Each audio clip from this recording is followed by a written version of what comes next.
मित्रों, किसी भी प्रबोधन वर्ग में समारोह में बोलना बड़ा कठिन होता है, क्योंकि प्रबोधन वर्ग में हिस्सा लेने वाले सभी लोग थके हुए होते हैं, सैचुरेटेड होते हैं और ग्रास्पिंग बहुत नीचे से नीचे स्तर पर होता है। मेरा आप लोगों से अनुरोध है कि मेरी बात को कृपया कुछ समय आपके ध्यान का कंसंट्रेट कर कर सुनिएगा, इतना सबसे पहले मैं अनुरोध करना चाहता हूं।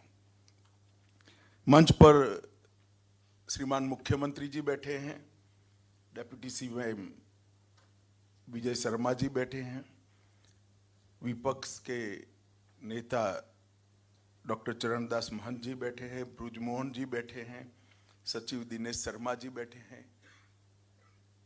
स्पीकर साहब नहीं आ पाए क्योंकि थोड़ा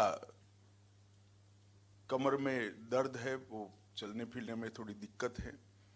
मगर जब स्पीकर साहब का और मुख्यमंत्री जी का फोन आया तब मैंने कहा विषय मेरे लिए सरल देना, और सबसे कठिन विषय उन्होंने मुझे पकड़ा दिया है। राजनीति में विशेषकर जो चुने हुए प्रतिनिधि होते हैं उनको प्रभावी तरीके से काम कैसे करना वो बताना सबसे कठिन है, क्योंकि यहां इतना आत्मविश्वास होता है तभी तो चुनकर आते हैं जो मानते हैं मैं तो स्वयं ही प्रभावी तरीके से काम करता हूं, आप भला क्या सिखा देंगे। तो राजनीति में, राजनीतिक क्षेत्र में विधायकों को प्रभावी तरीके से काम कैसे करना वो बताना बड़ा कठिन है।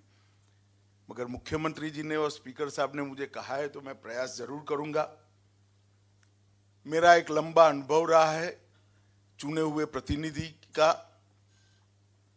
मैं 5 टर्म विधायक रहा, 1 टर्म राज्यसभा का सदस्य रहा और 1 टर्म लोकसभा की भी अब समाप्त होने के कगार पर है। तो देश के सभी सदनों के अंदर, चाहे विधानमंडल हो, चाहे राज्यसभा हो, चाहे लोकसभा हो, काम करने का मुझे अनुभव भी मिला है। और मेरे पार्टी के संगठन में भी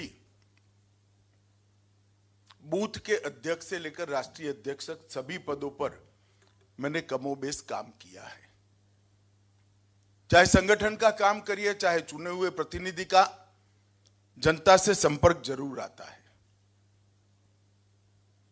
और जब चुने हुए प्रतिनिधि और संगठन दोनों का काम करते हैं तो जनता की अपेक्षाएं और हमारी कठिनाइयां दोनों का अनुभव आता है। मित्रों, आज सबसे पहले तो मैं विधानसभा अध्यक्ष जी को बहुत बहुत बधाई देना चाहता हूं कि इन्होंने विधानसभा के सदस्यों का ये अभ्यास वर्ग एक प्रकार से प्रबोधन कार्यक्रम रखकर बहुत अच्छा किया है। कोई भी व्यक्ति कितना भी अनुभवी हो, परंतु सीखने का ना समय कभी समाप्त होता है ना कभी उम्र समाप्त होती है।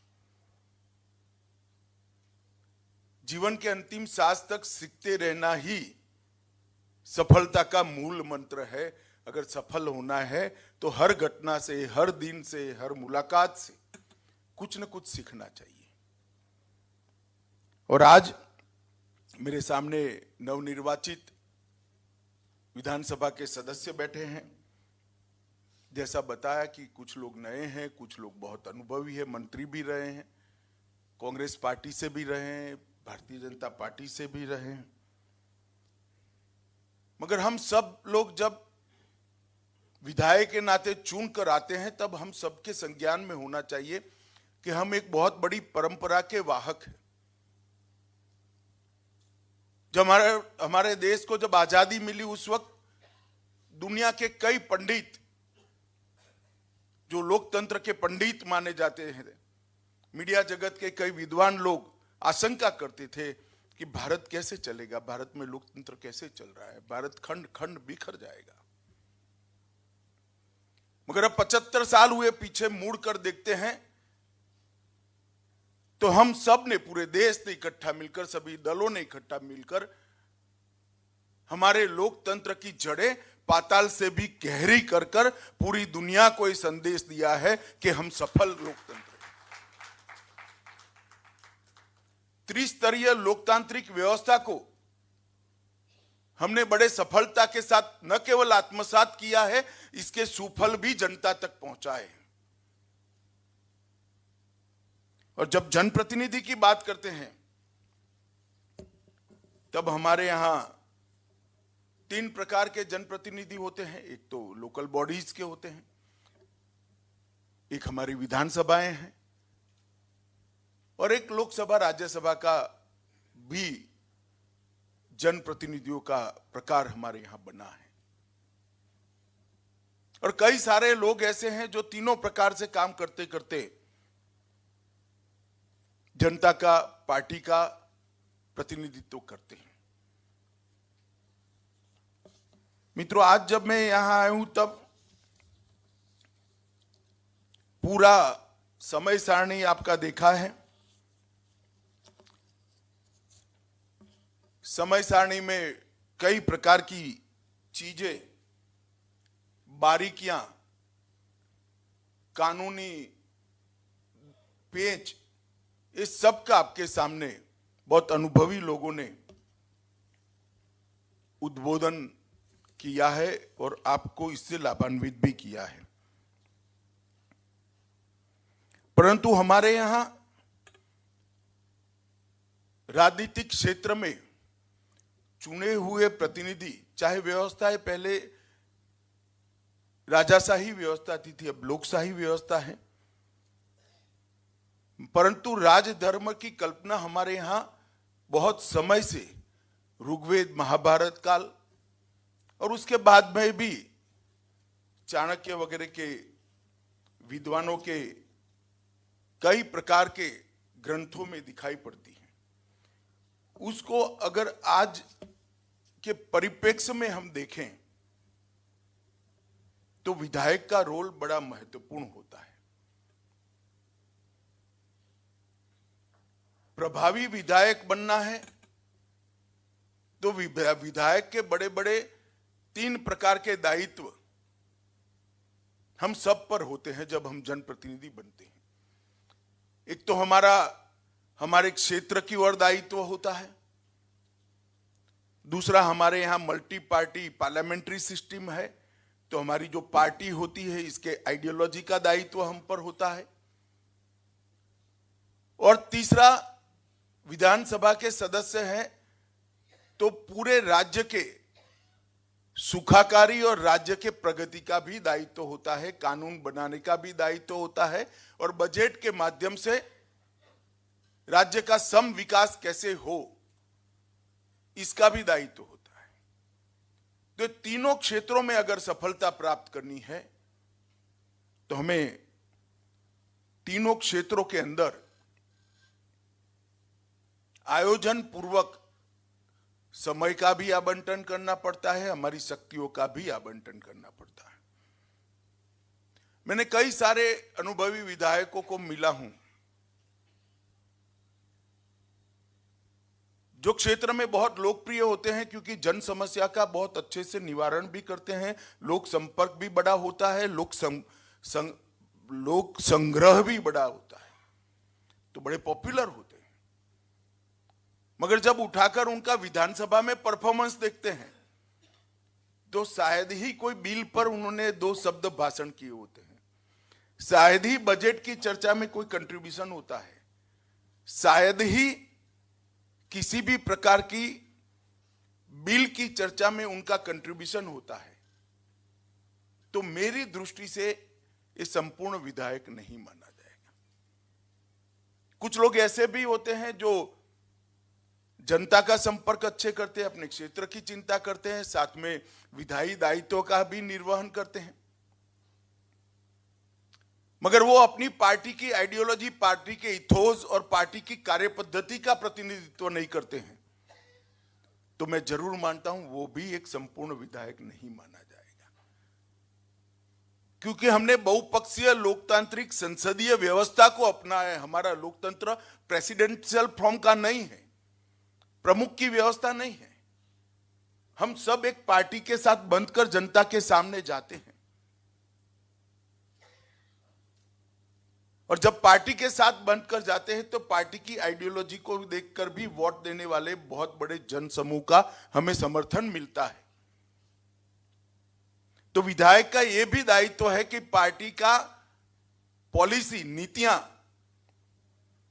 पार्टी की कार्यपद्धति और पार्टी के उद्देश्यों की परिपूर्ति के लिए भी काम करना, अपने मत क्षेत्र के लिए भी काम करना, और राज्य की इन टोटो कुल मिलाकर सुखाकारी के लिए भी काम करना। लोकल बॉडीज के जनप्रतिनिधि होते हैं, उनके लिए बड़ा सरल होता है। उनको रोजमर्रा के कामों के लिए, चाहे म्युनिसिपैलिटी हो, तहसील पंचायत हो, जिला पंचायत हो, उसके एड्रेस करना होता है। विधायकों को मैंने जो कहा, इन 3 प्रकार से काम करना पड़ता है, और सांसदों को पूरे देश के नीति निर्धारण, पूरे देश का बजट, ये सभी क्षेत्रों के लिए समान हो, सुरक्षा, विदेश और कानून बनाने की प्रक्रिया, और अपना मत क्षेत्र और पार्टी, इस प्रकार की जिम्मेदारी बड़ी बड़ी हमारी बहुपक्षीय संसदीय लोकतांत्रिक प्रणाली में निश्चित हुई है। और जब हम शब्द प्रयोग करते हैं प्रभावी विधायक कैसे बनना, तो तीनों के लिए हमने अपने आप को तैयार करना होता है। और इसके लिए मेरे हिसाब से हम सब जो जनप्रतिनिधि होते हैं, उसके अंदर सबसे पहले संवेदना होनी चाहिए। संवेदना अपने क्षेत्र के लिए, अपनी जनता के लिए।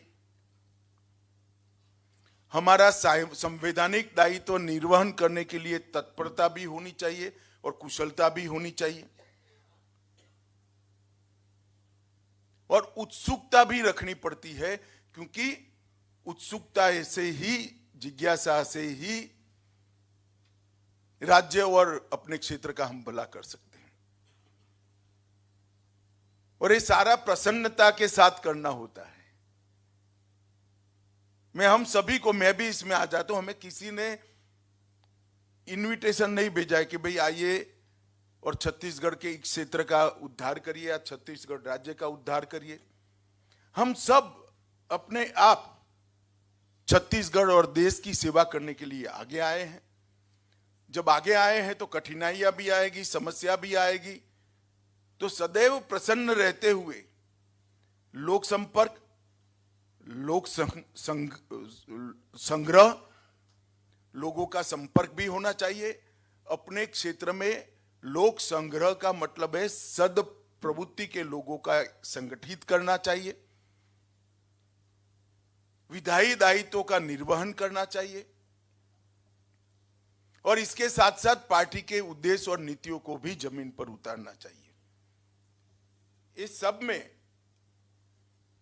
प्रसन्नता बहुत बड़ी चीज है, वरना धीरे धीरे धीरे जनता हमारा संपर्क करना ही छोड़ देती है।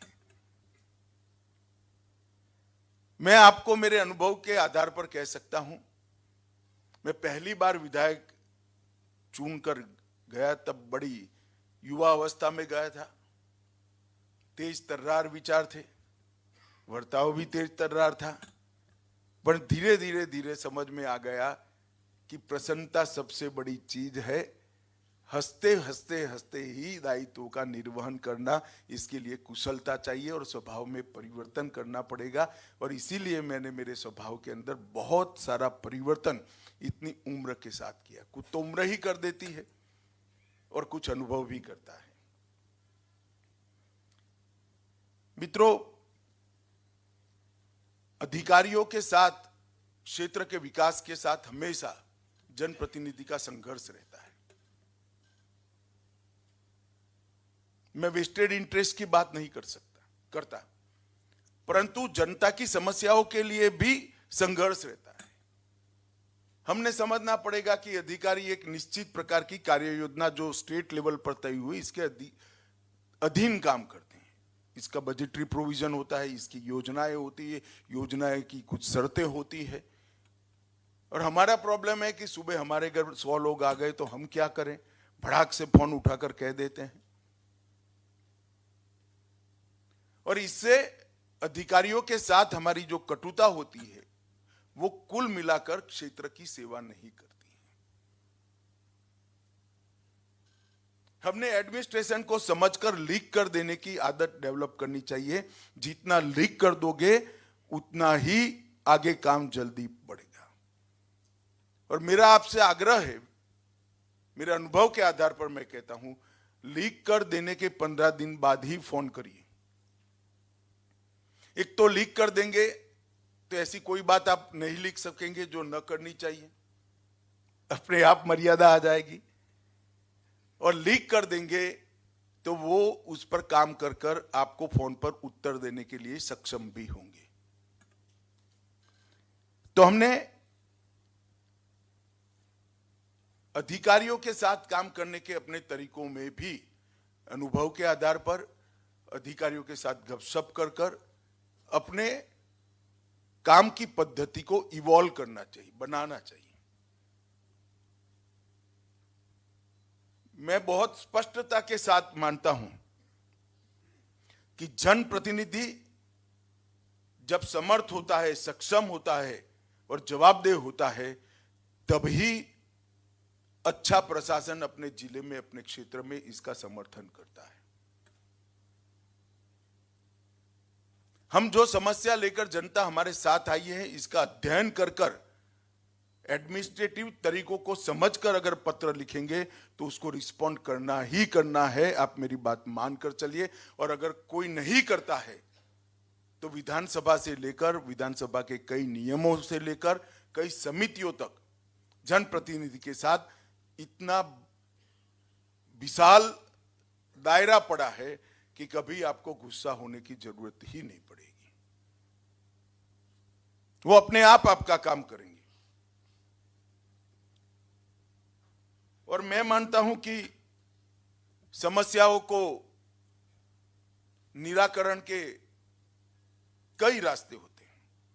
आंदोलन होता है, अनशन होता है, कोर्ट में कुछ लोग पीआईएल कर देते हैं, कुछ आरटीआई लगा देते हैं, कई एनजीओ के पंडित भी अब घूमते रहते हैं, और मीडिया भी इसी प्रकार का कमोबेश कभी कभी काम करता है।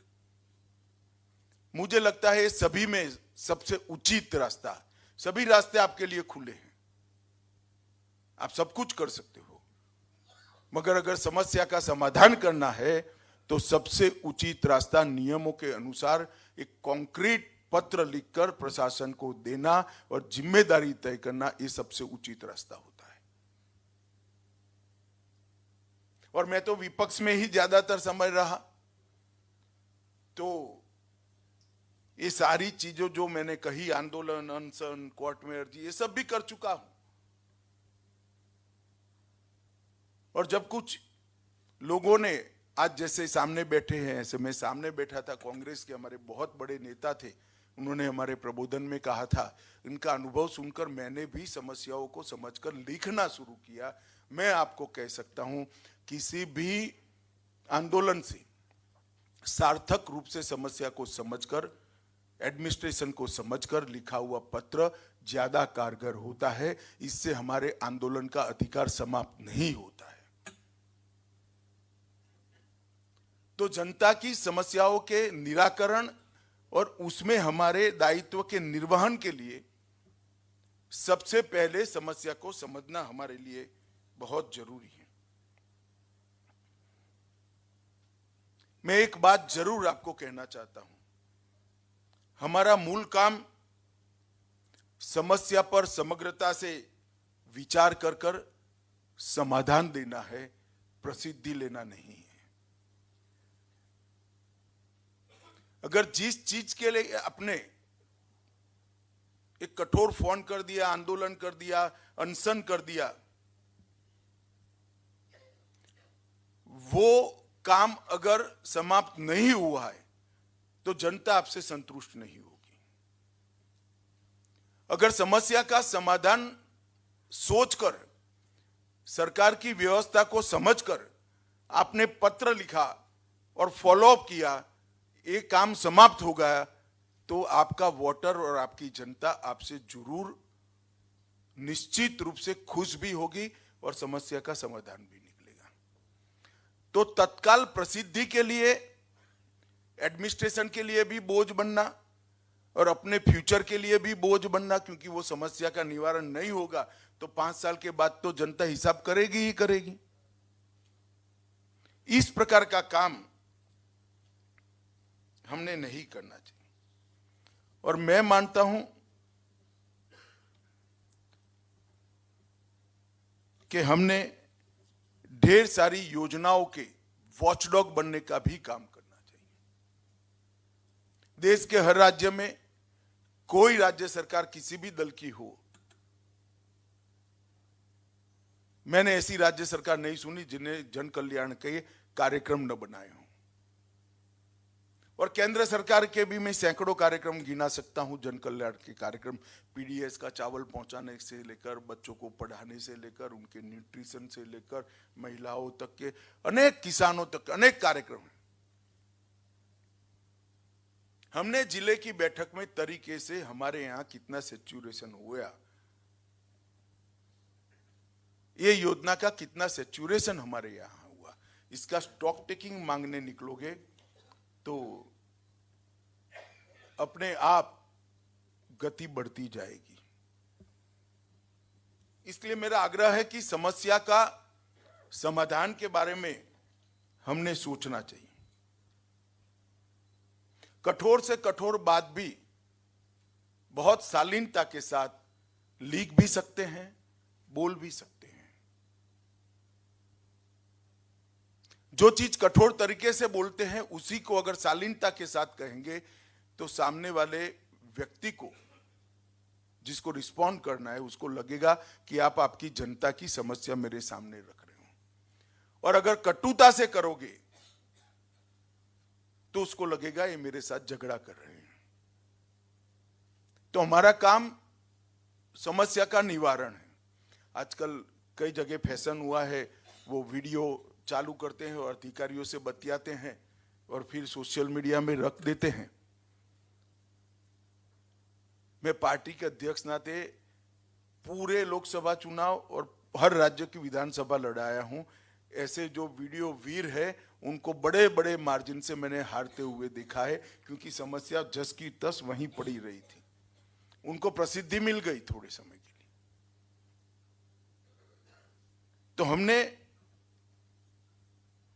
तय करना पड़ेगा कि हमने किस दिशा में जाना है। मित्रों, एक हमारा दायित्व विधायी दायित्व भी है।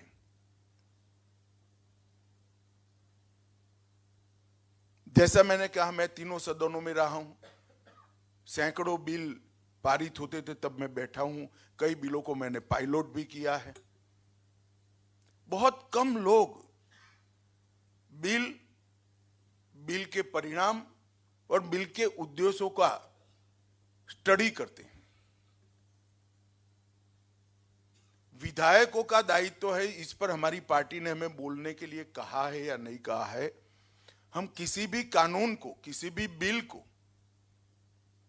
और बजट को एक जागरूक विधायक के नाते समझे, उसके उद्देश्यों को समझे, हमारे क्षेत्र और पार्टी के आइडियोलॉजी के साथ इसका कितना मेल खाता है इसका स्टडी करें और सटीक तरीके से ये चीजों को हमने विधानसभा के अंदर बोलने का आग्रह रखना चाहिए। मैं भी राजनीतिक क्षेत्र में ही काम करता हूं, मैंने कई बिल पायलट करे हैं, मगर मैं आपको विश्वास से कह सकता हूं, मेरे शुरुआती दिन जाने दीजिए, मैं आपको जो समझाने आया हूं मैं समझ गया, उसके बाद की बात करता हूं। मेरा पार्लियामेंट में हर विषय का भाषण, हर बिल का भाषण मेरिट्स पर था, विषय पर था और राजनीतिक भी था।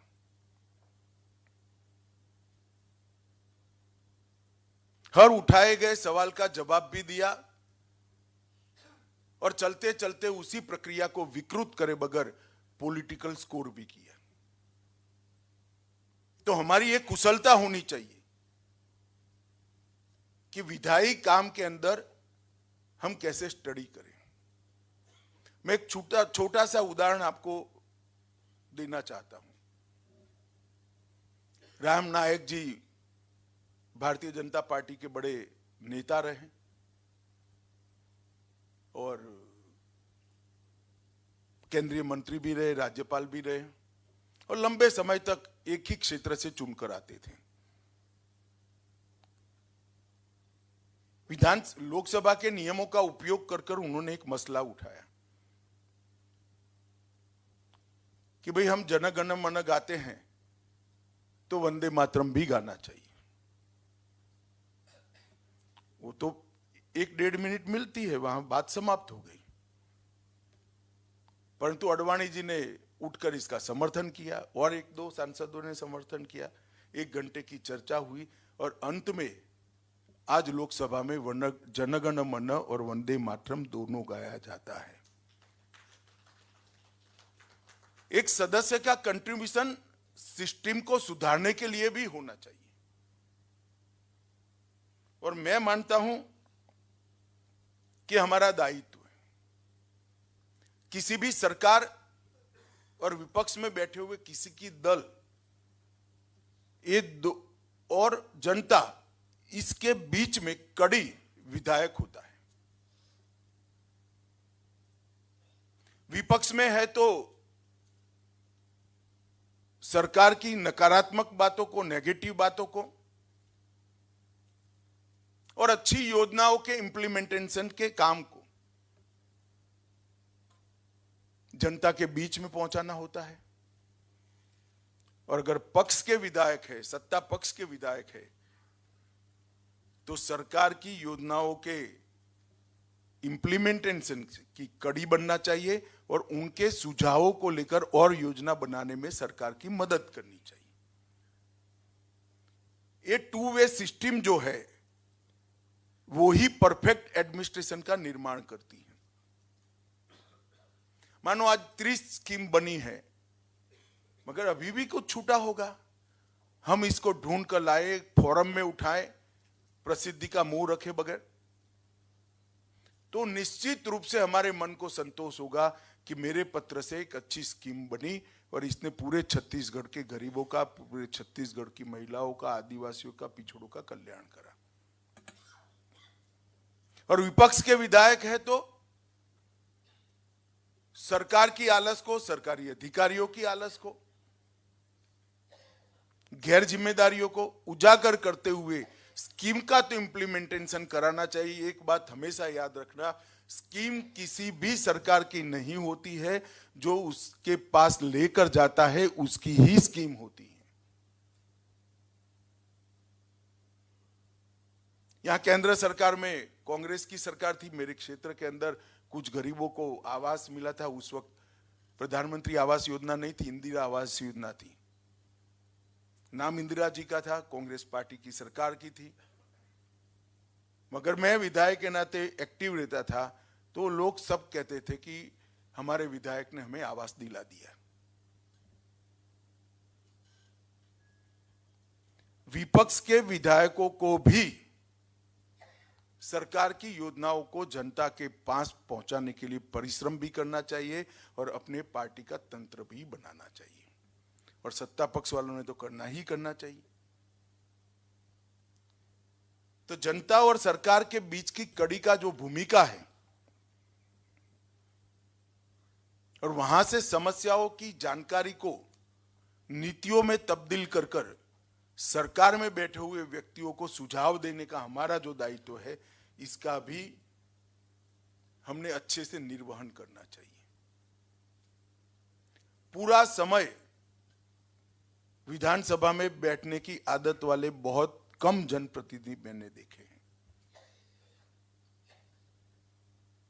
कोई मंत्री है और चैम्बर में बैठा होगा, कोई काम करता होगा, तो वो विधानसभा बिल्डिंग में है यही माना जाएगा। परंतु जो विधायक है, जो सांसद है,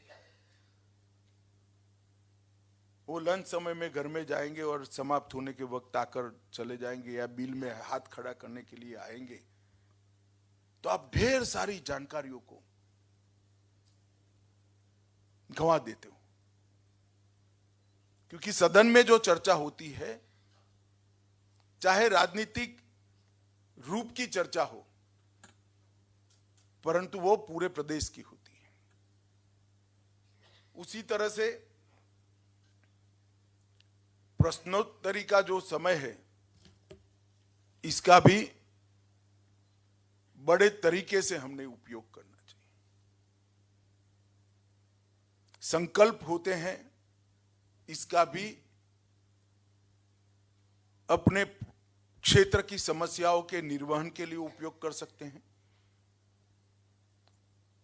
सत्ताधारी पार्टी को एक प्रकार से जनता के सामने सच्चा चेहरा लाने के लिए उपयोग कर सकते हैं, और सत्ताधारी पक्ष के विधायक है तो उसका उपयोग सरकार की सिद्धियों को लोगों तक पहुंचाने के लिए भी कर सकते हैं। 1 घंटे की चर्चा, संकल्प, विशेष बहस, 0 ओवर, ये सारे नियम सार्थक जनप्रतिनिधि ये नाते आपको सिद्ध कर देंगे। मेरा तो सभी नए विधायकों को आग्रह है कि आपकी टर्म के 2.5 साल होने के पहले विधानसभा के नियमों के नियम में एक भी नियम ऐसा नहीं होना चाहिए जिसका उपयोग आपने न किया हो। अपने व्हीप के साथ चर्चा करिए, स्पीकर साहब का भी समय मांग सकते हैं, विधानसभा सचिव और लेजिस्लेटिव सेक्रेटरी का भी समय मांग सकते हैं। प्राइवेट मेंबर बिल भी ढेर सारी समस्याओं का समाधान का रास्ता होता है। अभी अभी मोदी जी की सरकार बनने के बाद 370 चला गया, सीए आ गया, ट्रिपल तलाक समाप्त हो गया। ये तीनों विषय ऐसे हैं जिस पर 50 के कम प्राइवेट मेंबर बिल 75 साल में नहीं आए हैं। ये 50 प्राइवेट मेंबर बिल जो आए वो तो विपक्ष के लोग लाए होंगे, उनको मालूम भी था कि बिल गिर ही जाना है, मगर फिर भी सदन के लिए अपनी पार्टी के लक्ष्यों को सिद्ध करने के लिए उन्होंने बहस भी करी और अपनी पार्टी का विचार लोगों तक पहुंचाया। मुझे मालूम नहीं यहां क्या व्यवस्था है, हमारे यहां शुक्रवार की व्यवस्था होती थी, गुजरात विधानसभा में शुक्रवार की ही व्यवस्था है ना। शुक्रवार की व्यवस्था का भरपूर उपयोग विधायक ने करना चाहिए। इसकी जगह शुक्रवार को क्षेत्र में जाने की हमें जल्दी होती है। अगर बहुत महत्वपूर्ण काम है, कार्यक्रम करना है, तो सोमवार को सिलेक्ट करिए, शुक्रवार को मत छोड़िएगा, ये आपका अधिकार है। ये विधायकों का दिन होता है, सदस्यों का दिन होता है। इसके हर रूल का उपयोग करना चाहिए। लेजिस्लेटिव प्रोसेस जो है, कानूनों की भाषा और कानूनों की प्रक्रिया, इसका जब तक आप स्टडी नहीं करोगे, आप अच्छे विधायक नहीं बन सकते हो। एक बिल आया है, इसमें अमेंडमेंट कैसे रखना, बिल पर चर्चा के दायरे होते हैं, वो दायरे में ही बोलना, जिससे स्पीकर साहब हमें बिठा न दे। एक प्रकार से एक कला होती है, ये सार्वजनिक मंच नहीं होता है। मुझे तो कई बार दुख होता है कि सार्वजनिक मंच पर देने के भाषण जब सदन में दिए जाते हैं, तब हम सदन की गरिमा को भी कम करते हैं और एक टेम्पररी प्रसिद्धि के लिए अपनी साख को भी बिगाड़ते हैं। लेजिस्लेटिव प्रोसेस को विधायक ने बहुत अच्छे तरीके से समझना चाहिए और इसके अनुसार अपनी भाषा, इसके नियमों के अनुसार अपना बर्ताव और इसके नियमों के अनुसार विधानसभा सचिवालय के साथ अपनी लिखापढ़ी करनी चाहिए।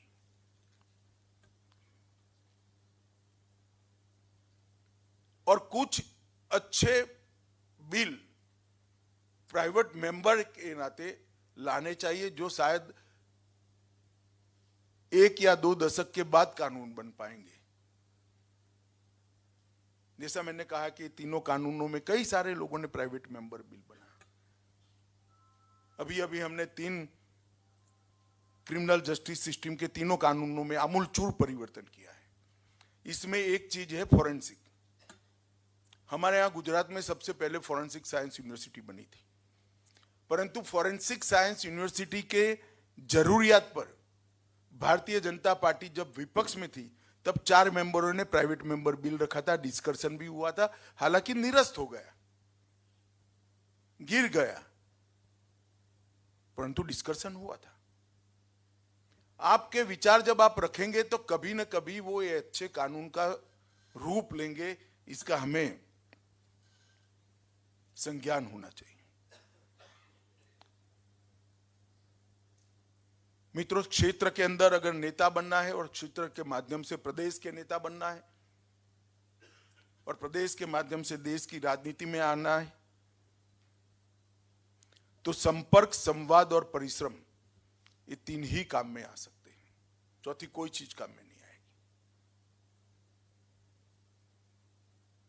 संपर्क, संवाद और परिश्रम ही आपको जन सेवक से जन नायक बना सकते हैं।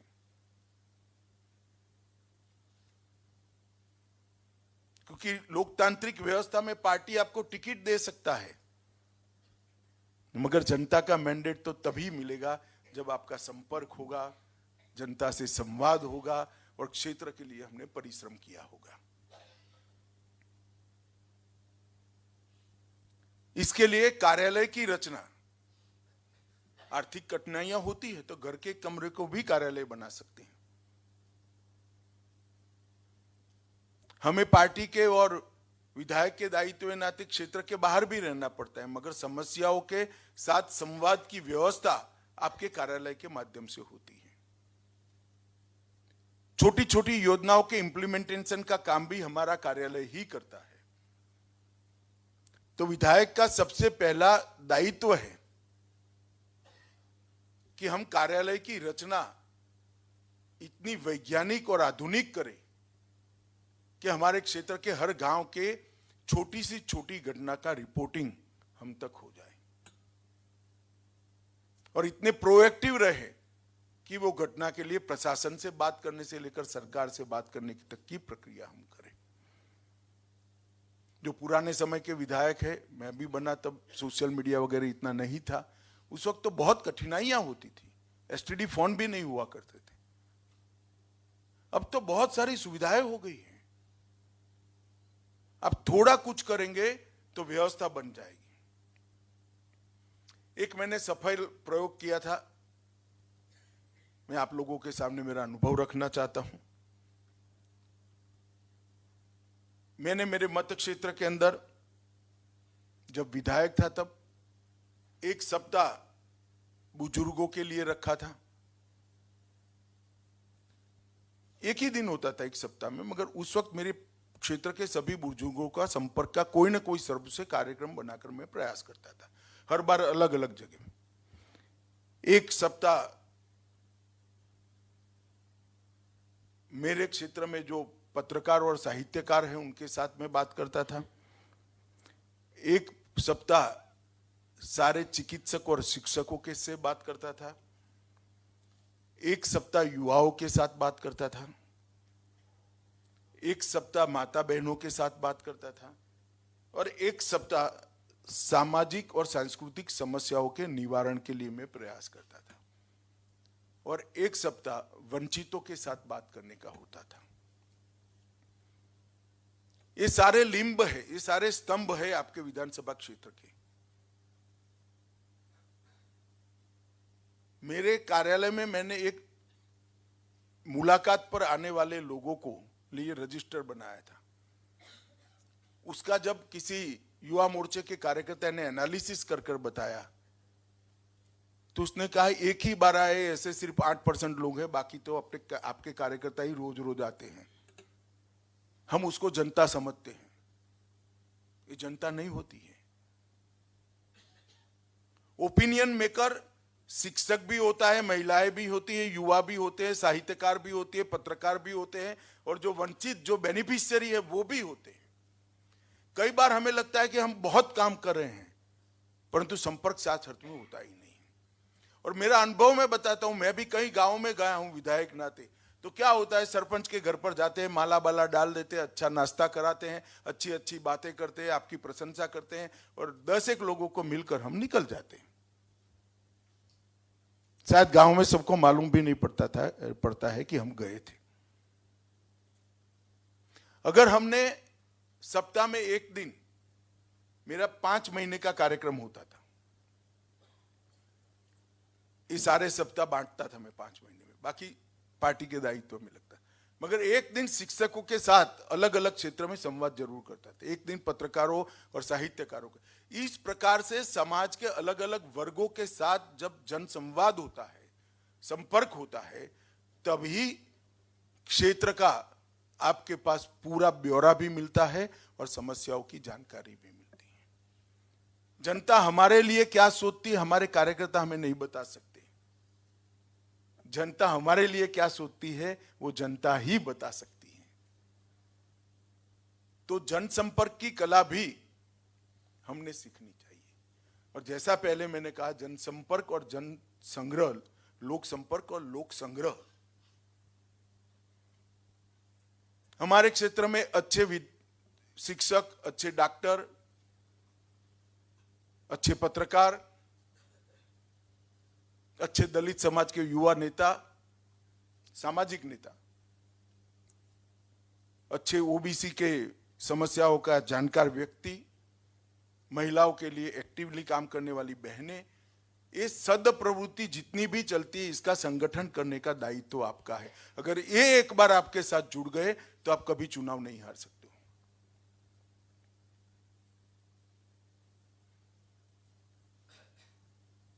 मैं पहली बार चुनाव 25,000 वोट से जीता था और अंत में 2,60,000 वोट से जीता था।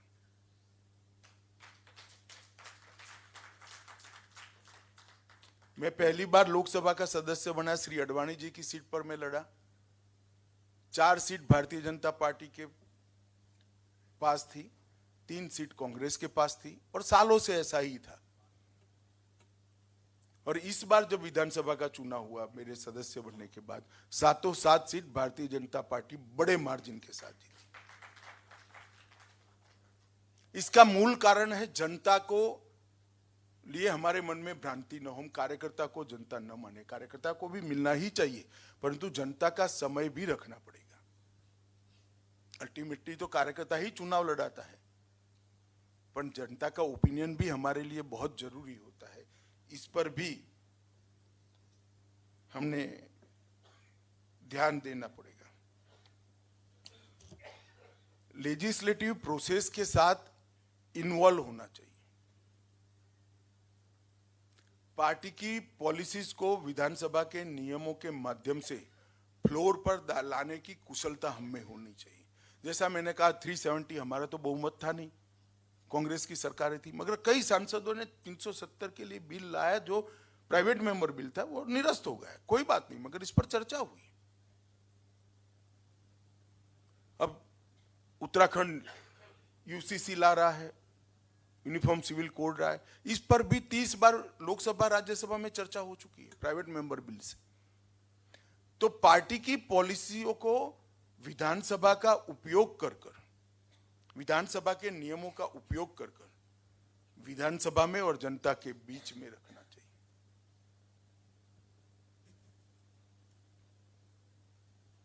मीडिया बैठा है, फिर भी मैं कह ही सकता हूं, मुझे इसमें कोई संकोच नहीं है। मैं अगर छत्तीसगढ़ विधानसभा का विधायक होता तो राम मंदिर पर जरूर प्रस्ताव विधानसभा में लेकर आता, अभिनंदन का। इस प्रकार से प्रस्ताव की जो धारा है, उस नियम का उपयोग कर आप आपकी आइडियोलॉजी को और पार्टी की अचीवमेंट्स को भी लोगों के बीच में रख सकते हैं। इसका भी डिटेल स्टडी होना चाहिए। यहाँ पर भी होगा, हमारी विधानसभा में तो लेजिस्लेटिव और विधानसभा के सचिवालय में विधायकों को मदद करने के लिए टेबल होते हैं, जो आपको प्रश्न भी ड्राफ्ट कर देते हैं, प्रस्ताव भी ड्राफ्ट करते हैं, बिल भी ड्राफ्ट कर देते हैं।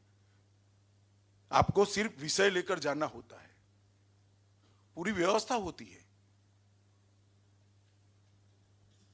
और मित्रों, सबसे बड़ी बात मैं आज एक कहना चाहता हूं, कभी भी बूथ का परिणाम देखकर विस्तार के अंदर, क्षेत्र के अंदर विकास मत करना। इससे बड़ा पाप नहीं हो सकता और इससे बड़ा राजनीतिक नुकसान भी आपका कभी नहीं होगा। बहुत बड़ा नुकसान करोगे अगर ऐसा।